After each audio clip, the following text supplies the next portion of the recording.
Magandang araw mga kaibigan. Ito, may nakakabahala na post ni Teo Moreno. Title niya, Let's talk about diversion tactic. Kasi ang sentro ng taong bayan ngayon sa flood control, ang administrasyon talon-talo dito eh. Talagang lugmok ang kanilang image.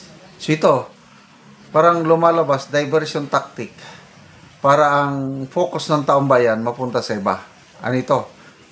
Kudita sa Senado at ibabalik ang impeachment case ni VP Sara. Chismis lang ito, sabi ni Teo Moreno. Kailang pag-usapan natin yung anong posibilidad na mangyayari ito. Okay. Disclaimer, sabi niya, this is chismis. I urge my readers to discontinue reading if you hate chismis. Ako, binasa ko pa rin. But now, grabe na ang laglagan dahil sa flood control project issues na yan, some lawmakers are brewing a Senate coup o kudita. Something big could happen in the Senate tonight.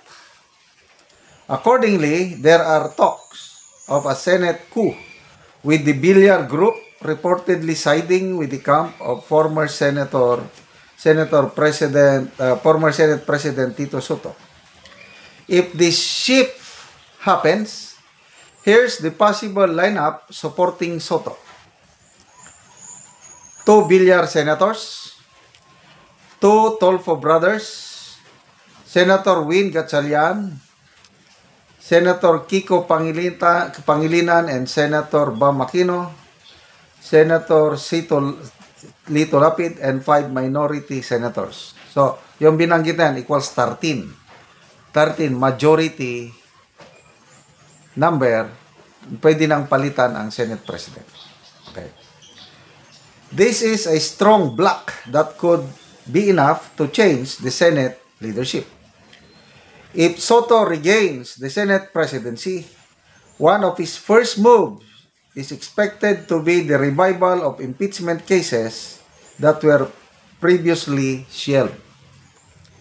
At the center of this flood control corruption scandal, Senator Ping Lacson and the Discayas have exposed how billions of pesos may have been lost to kickbacks, ghost projects, and congressional insertion.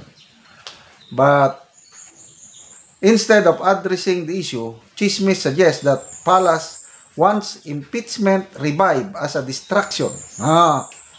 Pantay nyo. Kailangan nila mabaling ang atensyon ng taong bayan kasi talagang bugbog sarado na sila dito sa flood control anomaly na issue. Palace wants impeachment revive as a distraction with Vice President Sara Duterte once again in the crosshairs. According to sources, the palace is no longer blocking impeachment. In fact, some allies like Congressman Marcoleta and even the Blue Ribbon investigation are reportedly being told to step aside. The plan appears to be, number 1, bring back impeachment to divert public anger from the corruption scandal. Number 2, make VP Sara the main target. If the coup or kudita pushes through, the Senate could have new leadership and impeachment could be revived. For Filipinos, this could mean 2 things. Number 1, the corruption behind the flood control projects may not be fully investigated. Once again, politics could be used to attack VP Sara instead of going after those truly responsible for billions in missing funds. At its core, this looming Senate coup is not just about numbers, it's about power, control, and who gets blamed for the massive corruption scandal. Okay, to be safe, this is chismis. This is not news. Chismis ito, huwag kayong maniwala. Ano ang connection ng attached photo? Diversion nga. Okay, magbasa lang tayo sa mga comments ha.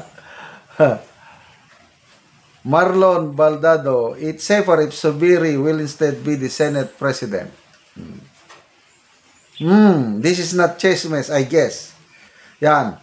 Choi Villacros, most likely to happen. But even so, the impeachment of Sara Duterte will bring more worms out of the can for the administration.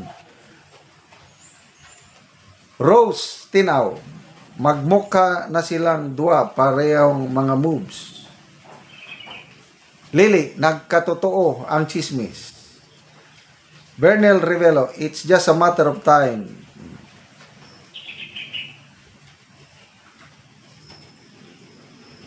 Okay. May nabasa rin akong post, I think, DWR Abante. Yan nga. May enough na daw na numero para palitan si Chis Escudero at ang papalit si Soto. Pangalawang post na ito. So, ano yung possibility na kailangan ma-distract ang attention? I agree. Something must be done para para hindi sila mabugbog sarado sa flood control issue. So, ano ang likelihood na mangyari itong chismis? My answer is yes, my likelihood. My Senate ko. Kailan? Magtatagumpay ba ang Senate ko? My answer is no. Imposibleng magbaliktad yung 2 bilyar. Bilyar, mga loyal friends ng mga Duterte. Yung mga pinangalanan, pwede yung Tolpo Brothers, Gatchalian, Lito Lapid, sino pa yung pwede yung magbaliktad yun. Kailang ang mga bilyar, magkapatid. Hindi. Kaya, hindi magkakaroon ng Senate kudita. Escudero will still be the Senate President. Yan ang basa ko. So, ulitin ko. Kailangan magkaroon. Kung ako ang nasa administrasyon,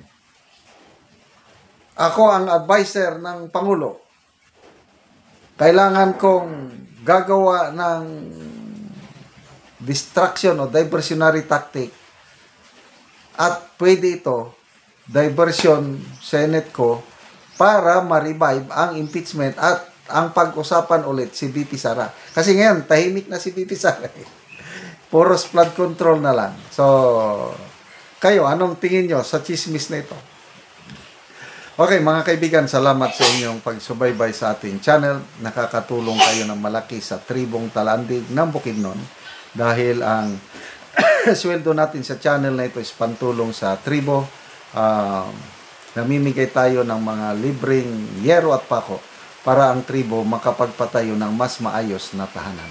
Panoorin nyo ang video na ito. Sila ang natagaan og yero. O nagyod ka nang abot na gid ang ilang yero. Sa kandil. Ari luka, ari man di sa kandil na naka-plaster sa. Pero abot na gid ang yero sa tabangan o sin. Ug mag-atop ni sila karon.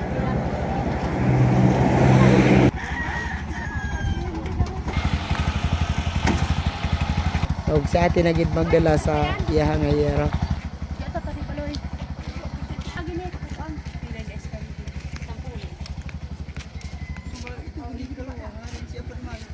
Og karon mao na ni ang kadako sa buslot sa balay ni ate. Mao na ni ang natagaan na mo og yero. So karon makakatop na gid ni sila. So data na gid kayo ang ilang yero. Og karon te pila na day ni katuig ang inyong balay nga inanin ang itsura sa inyong yero. Kapi na gid na pulo na ana ni sa ika 13 ka tuig. 13 katuig na. Oo. Oo. Ngano man ti sa kadugay na sa inyong yero, inaana na kadako ang buslot, nagantos na mo sa ulan. Ngano man ti nga wala mo nakaatop o nakapalit og lain nga yero. Kuan lagi kanang lisod lagi ang mga panginabuhian didto ra kutob sa pagkaon, na mga estudyante. Kuan na lang na gisipsipan na lang na lagi og atop sa kanang silopin. Sako aron lang gid nga masarbar sa ang ulan. Na basta nagpasalamat gid ko nga naitaw nga gihikap sa Ginoo ang iyang kasing-kasing nga awil mi sa iyang tabang. Dako gid kay akong pasalamat og Ginoo na gid ang magbalo sa tanan. Oo. Pila day kabuk imong anak te? Kuan ni unom. Unom na imong anak. Oo, so salamat kayo te. Sige, salamat pud kayo.